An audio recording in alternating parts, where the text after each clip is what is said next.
Video শুরু হওয়ার আগে বলি আপনারা সবাই like share comment and subscribe করে ফেলবেন এবং বেল আইকনটা ক্লিক করে দেবেন যেন আগে আসা নতুন ভিডিওগুলোর নোটিফিকেশন আপনার পর্যন্ত পৌঁছাতে পারে। হ্যালো গাইস, তো এই ভিডিওতে আমরা এক্সপ্লোর করব লেআউট ট্যাবের পরের অপশনগুলো। তো আমরা আমাদের ওয়ার্ড ডকুমেন্টটাকে খুলে ফেলি। তারপর দেখেন এখানে লেআউট ট্যাবে আসার পর আমরা গত ভিডিওতে যেগুলো দেখেছিলাম সেগুলো হচ্ছে ব্রেক, লাইন নাম্বারস অ্যান্ড হাইফেনেশন। আজকে আমরা দেখব প্যারাগ্রাফ অপশনটা। প্যারাগ্রাফ অপশনটা দেখব। এখানে প্যারাগ্রাফ অপশনে মেইন যে পার্টটা আছে সেই পার্টটার জন্য আমাদের কন্টেন্ট লাগবে আসলে। তো আমরা কন্টেন্টটা নিয়ে নিই, ধরেন 5টা প্যারাগ্রাফ আমরা নিয়ে নিচ্ছি। এরকম 5টা প্যারাগ্রাফ আমরা নিলাম। তো প্যারাগ্রাফ নেওয়ার সূত্র তো আপনারা আগে থেকে জানেন। দেখেন এখানে ইনডেন্ট একটা পার্ট আছে, এই ইনডেন্টটা আমরা হোম ট্যাবেও দেখেছি, তাই না? এই যে এখানে ইনডেন্ট অপশন ছিল, ইনক্রিজ ইনডেন্ট, ডিক্রিজ ইনডেন্ট অপশনটা। বাট এই ইনক্রিজ আর ডিক্রিজটা শুধু বাম দিক থেকে হতো, অর্থাৎ যদি আমি কার্সারটা এখানে রাখি তাহলে প্যারাগ্রাফটা বাম দিক থেকে সরতো, আবার যখন আমরা ডিক্রিজ করতাম তাহলে বাম দিকে আবার ফেরত চলে আসতো। বাট এইখানে যে ইনডেন্ট আছে এটা বোথ সাইডে করে। কিভাবে চলেন দেখি। ধরেন এখানে আমি এই প্যারাগ্রাফটাকে ধরলাম, ধরার পর আমি চাচ্ছি লেফট থেকে এটাকে একটু সরিয়ে নিয়ে আসতে। ঠিক আছে, ধরেন আমি এটাকে 2 পর্যন্ত সরিয়ে নিয়ে আসি, 2। আর আমি চাচ্ছি রাইট থেকেও 2 হোক, তো জাস্ট আমি এখানে 2 লিখে দিই। দেখেন লেখার পরে এটা রাইট আর লেফট দুই দিক থেকেই সরে যাবে। তো এটা হচ্ছে ইনডেন্ট অপশন। এই ইনডেন্ট অপশনটা অনেক বেশি ইজি, এটা টাফ কিছু না।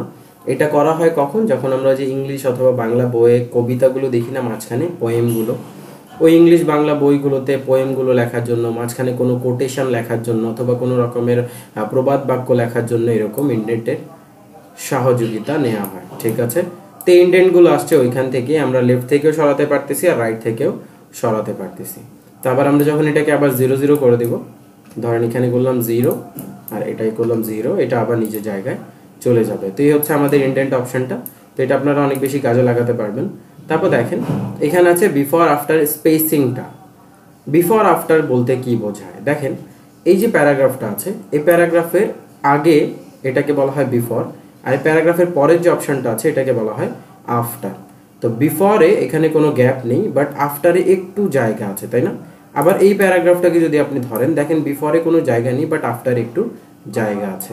তো এই বিফোর আফটার গ্যাপগুলো আমরা বাড়াতে কমাতে পারি কিভাবে? দেখেন এই যেখানে বিফোরে গ্যাপ যদি আমরা ক্রিয়েট করতে চাই তাহলে দেখেন বিফোরে গ্যাপ ক্রিয়েট হচ্ছে, আর এরপরে যদি আমরা আফটারে গ্যাপ ক্রিয়েট করতে চাই তাহলে দেখেন আফটারে গ্যাপ ক্রিয়েট হচ্ছে। তো এভাবে আমরা আফটার বিফোর স্পেসিংগুলো ক্রিয়েট করতে পারবো। তারপর দেখেন এখানে আমরা এই প্যারাগ্রাফ স্পেসিংটা করলাম, আবার যদি আমরা কমাতে চাই একটু কমিয়ে দিতে পারবো, 0 0 করে দিতে পারবো। আর এখানে আরেকটা অপশন আছে অটো করার, অটো রেখে দিলে এটি কি অটোমেটিক নিজের স্পেসটা বুঝে নিবে। ঠিক আছে, তো এই অপশন হচ্ছে আমাদের লেআউট ট্যাবের প্যারাগ্রাফ স্পেসিং অপশনের। তো আমরা এটাকে 0 বড় করতে পারি, আসলে আমরা নর্মালি এটাকে 6 রাখি, আর ডিফল্টভাবে 8 থাকে। আপনি চাইলে এটাকে কমিয়ে বাড়িয়ে নিতে পারবেন, শুধু আফটার থাকে, বিফোরে কোনো গ্যাপ থাকে না। বিফোরটা আপনাকে ক্রিয়েট করে নিতে হবে। আপনার মনে হতে পারে যে এই প্যারাগ্রাফের আগে তো গ্যাপ আছে, বাট এই গ্যাপটা উপরের প্যারাগ্রাফের, এই প্যারাগ্রাফের গ্যাপ না। ঠিক আছে, ওর আফটার গ্যাপ, ওর বিফোর গ্যাপ না এটা। তো আপনাকে এটা বুঝে নিতে হবে। আপনি অবশ্যই এইভাবে যখন কন্টেন্টটা সিলেক্ট করবেন তখন নিজে বুঝতে পারবেন যে কার আফটারে আছে কার বিফোরে আছে। তো হচ্ছে আমাদের প্যারাগ্রাফ অপশন। প্র্যাকটিস করবেন, দেখবেন কিভাবে হয় না হয়, এগুলো মুখস্থ রাখবেন, মনে রাখবেন, কারণ কি এটা আপনার কন্টেন্ট করার সময়, প্রজেক্ট করার সময়, অথবা আপনি যখন বিভিন্ন প্রজেক্ট করবেন ওয়ার্ড নিয়ে তখন অনেক বেশি কাজে আসবে। ঠিক আছে, তো এই ভিডিওতে এই পর্যন্তই। নেক্সট ভিডিওতে আমরা আসবো, বাট এই আমি আগেই বলে দিই এই অপশনটা, এই অ্যারেঞ্জ পার্টটা, লেআউট ট্যাবের অ্যারেঞ্জ পার্টটা আমি দেখাবো না, কারণ এই পার্টটা আমরা অলরেডি ইনসার্ট ট্যাবের এই শেপস বা এইগুলো দেখানোর সময় দেখিয়ে ফেলছিলাম। তেমন শেপ, আইকন, 3D মডেল যখন আসতেছিল তখন ওর পাশে যে অপশনগুলো ছিল ওদের জন্য আলাদা যে ট্যাব ওপেন হয়, ওই ট্যাবের মধ্যে এই অপশনগুলো একদম বিস্তারিত আলোচনা করা হয়েছে। তো আপনারা সেখানে দেখে নিতে পারেন। তো আপাতত এই পর্যন্তই, আপনারা প্র্যাকটিস করবেন, আর কোনো সমস্যা হলে আমাকে কমেন্টে জানাবেন।